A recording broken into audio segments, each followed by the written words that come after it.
makin berat nih, Bik. Kalau emang God exist, Tuhan ada, kenapa Tuhan tidak pernah menunjukkan dirinya agar tidak ada kaum ateis, tidak ada perdebatan mana? Kenapa Tuhan tidak pernah menunjukkan dirinya agar kaum ateis ini tidak pernah ada? Karena kan itu selalu menjadi perdebatan dong. Mana? Iya. Where's the proof? Sayyidina Ali bin Abi Thalib, salah seorang sahabat Nabi Muhammad, itu pernah ditanya, apakah engkau melihat Tuhan? Kemudian kata Sayyidina Ali, celaka engkau. Bagaimana mungkin aku melihat, bagaimana mungkin aku menyembah Tuhan yang tidak aku lihat? Oke.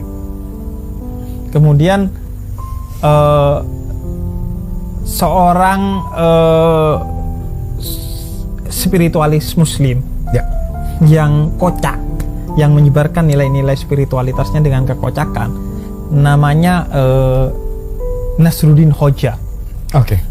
Nasruddin Hoja itu pernah bawa senter, tapi kalau dulu perapian gitu, siang hari keliling pasar. Ya. Kemudian orang menegur dia, ngapain lu siang bolong gini bawa senter gitu? Kata dia, iya gue lagi praktekin orang-orang yang bertanya Tuhan di mana. Iya, seperti orang yang bawa senter di siang hari. Tuhan begitu nyata, tapi dia masih pakai senter untuk mencari Tuhan. Oke. Sama kayak dengan anomali seorang buta yang berjalan di malam hari dengan bawa perapian, dan kemudian ditegur oleh si orang yang melihat, yang berpapasan dengan dia. Ya. Lu kan buta, ngapain lu masih pakai senter atau perapian untuk jalan? Ya. Toh emang lu gak ngeliat. Kata dia, bukan karena gua takut nabrak lu, tapi takutnya lu yang nabrak gua. Makanya gua pakai ini. Artinya, kalau Tuhan dibilang tidak dilihat, enggak, Tuhan itu begitu nyata. Oke. Alam semesta ini, diri kita sendiri, ini nggak mungkin. Oke. Hanya orang sesat dalam berpikir yang mengatakan bahwa segala sesuatu ini nggak ada ujungnya. Gue dari bapak lu, bapak gue dari kakek gue dari terus nggak ada ujungnya, itu disebutnya tasalsul. Ya. Sesuatu yang tidak ada ujungnya, dan itu irasional, tidak masuk akal. Kenapa tidak masuk akal? Kalau kita berdebat dengan seorang ateis, pasti masuk akal dong. Karena seateis-ateisnya orang, pasti dia harus hukum akal itu menyebutkan ada akhirnya. Hanya saja mereka berdebat soal apa akhirnya. Ada yang mengatakan, oh ini Big Bang. Oh ini Tuhan yang menciptakan. Kan perbedaannya dua itu. Ya. Ada sesuatu ini by design, atau sesuatu ini yang bersifat ya ada begitu saja gitu. Nah, gua meyakini tidak masuk akal, mustahil sesuatu itu ada dari ketiadaan. By design harusnya. Pasti. Entah itu melalui Big Bang dan lain sebagainya, itu kita berbicara teknisnya. Tapi bahwa segala sesuatu itu diciptakan dari yang ada.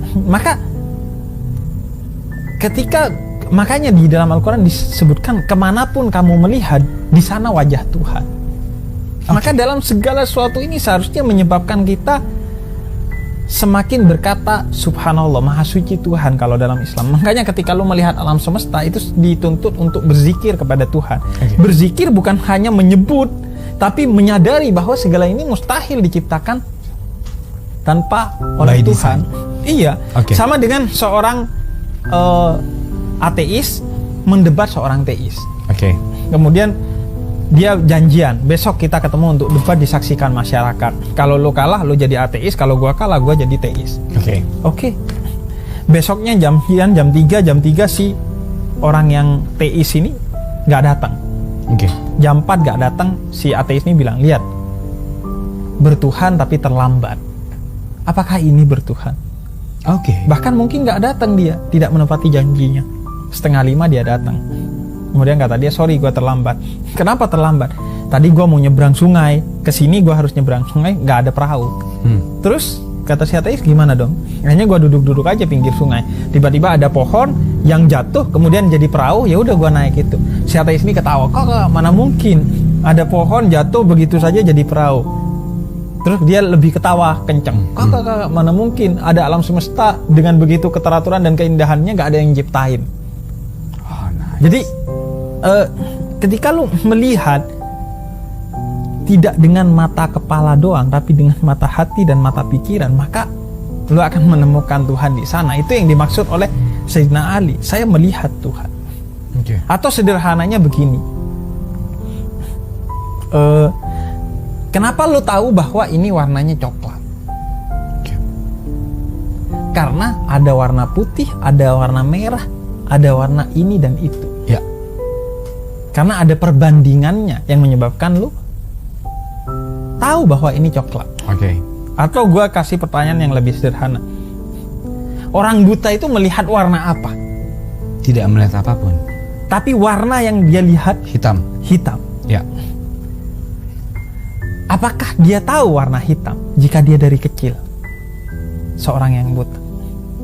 Enggak dong. Enggak. Karena dia gak pernah melihat warna putih. Maka begitu juga Tuhan. Oke. Karena Tuhan itu hanya satu dan laisa kamislihi syai'un, kata Quran, tidak ada sesuatu yang setara dengannya, yang bisa diperbandingkan dengannya.